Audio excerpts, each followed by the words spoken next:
Halo semua, kenalin namaku Ilham. Aku mahasiswa dari Prodi Teknologi Pangan UPN Veteran Jawa Timur. Nah, kali ini aku akan ngajak kalian buat wisata kulineran di area Pasar Kembang yang menjual makanan tradisional nasi manten dan es podeng yang ada di sana.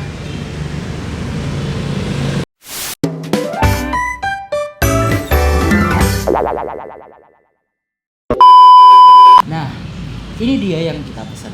Di sini ada nasi manten, lalu di sini ada es podeng, es teler, sama tahu petis. Nah, sebelum kita masuk, aku mau kasih tahu nih soal sejarah dari Skomanten sendiri. Nah, Skomanten tersebut biasa disajikan dalam proses pernikahan. Eh, Biasanya Skomanten ini dihidangkan eh, untuk sebagai sajian jamuan untuk para tamu yang datang menghadiri pernikahan. Nah, komposisi dari Skomanten sendiri ada menu utama terdiri dari nasi, lalu lauk pauk terdiri dari ayam, sambal goreng kentang, acar dan sambal. Lalu untuk es podeng sendiri dia disajikan secara segar dengan berbagai bahan terdiri dari manisan buah, lalu agar, kolang-kaling dan sirup. Nah, dari segi filosofi sendiri, kedua makanan ini itu memiliki peran ganda sebagai simbol budaya dan sosial dan sejarah.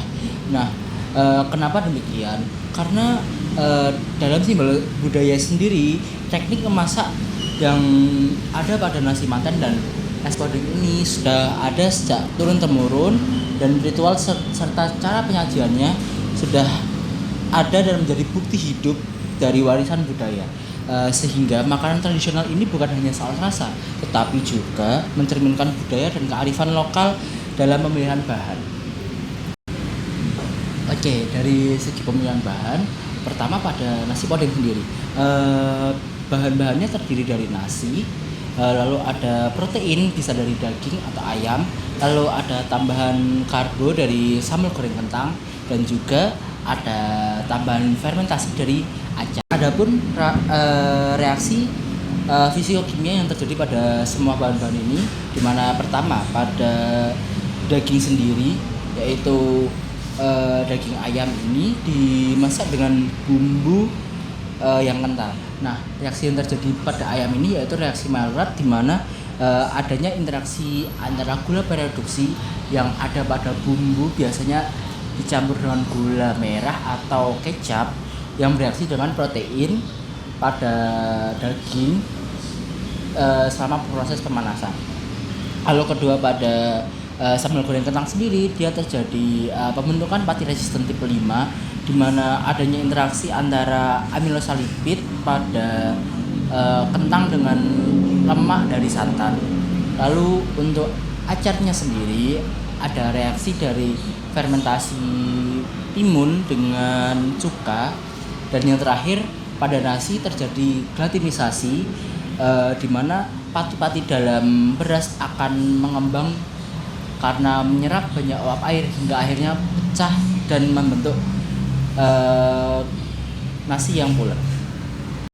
Nah, kalau dari segi gizi sendiri, keduanya itu bisa dibilang saling melengkapi. Kenapa?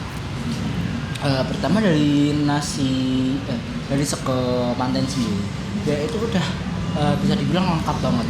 Ada karbohidrat dari nasi sama kentang, sambal goreng kentang, lalu ada protein dari ayamnya sendiri atau mungkin bisa diganti dengan daging, lalu ada fermentasi probiotik dari acar timun sendiri. Lalu jangan lupakan dari sambal goreng kentang tadi ada reaksi RS5, di mana dapat membuat penyerapan pati jauh lebih lambat daripada biasanya.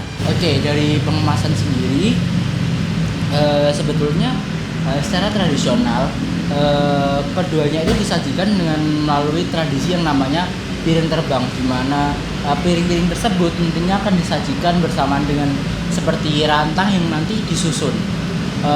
Mungkin inovasi yang dapat dilakukan yaitu seperti resto ini mengembangkan sego, manten, dan es podong ini menjadi makanan yang siap saji di resto. Oke, sekian dari wisata kulineran kita hari ini. Terima kasih buat teman-teman yang nyempetin waktu buat ikutan kita wisata kuliner hari ini. Sampai jumpa di lain waktu. Bye bye.